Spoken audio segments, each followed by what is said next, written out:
Item ಯಾವುದೇ ಇರಲಿ try ಮಾಡಿ ಆಚಿ ಚಿಕನ್ ಮಸಾಲಾ. ಇವತ್ತು ಮಧ್ಯಾಹ್ನ 3 ಗಂಟೆಗೆ ಪಿಯುಸಿ ಫಲಿತಾಂಶ ಪ್ರಕಟ ಆಗುತ್ತೆ.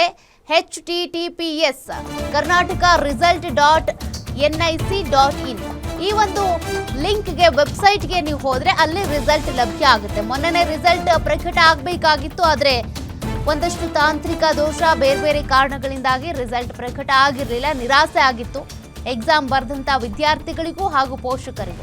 ಆದರೆ ಇವತ್ತು ಮಧ್ಯಾಹ್ನ 3 ಗಂಟೆಗೆ ರಿಸಲ್ಟ್ ಪ್ರಕಟ ಆಗುತ್ತೆ.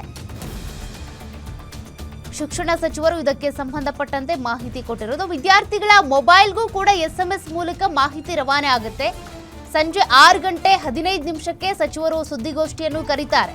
ಸಚಿವ ಮಧು ಬಂಗಾರಪ್ಪ ಪ್ರೆಸ್ ಮೀಟ್ ಕರೀತಾರೆ. ಆ ಸಂದರ್ಭದಲ್ಲಿ ಹೇಳ್ತಾರೆ ಎಷ್ಟು ಜನ ಫಸ್ಟ್ ರ್ಯಾಂಕು, ಅದೇ ರೀತಿಯಾಗಿ ರಾಜ್ಯಕ್ಕೆ ಫಸ್ಟ್ ರ್ಯಾಂಕ್ ಪಡ್ಕೊಂಡಿರೋರು ಯಾರು, ಸೆಕೆಂಡ್ ರ್ಯಾಂಕ್ ಯಾರು, ಯಾವ ಸಬ್ಜೆಕ್ಟ್ನಲ್ಲಿ ಯಾರು ಹೆಚ್ಚಿನ ಮಾರ್ಕ್ಸ್ ತೆಗೆದುಕೊಂಡಿದ್ದಾರೆ, ಔಟ್ ತೆಗೆದುಕೊಂಡಿರೋರು ಯಾರು, ಅದೆಲ್ಲದ್ರ ಬಗ್ಗೆನೂ ಕೂಡ ಸಚಿವ ಮಧು ಬಂಗಾರಪ್ಪ ಸಂಜೆ ಪ್ರೆಸ್ ಮೀಟ್ ಕರೆಯೋದ್ರ ಮೂಲಕ ಮಾಹಿತಿಯನ್ನು ಕೊಡ್ತಾರೆ.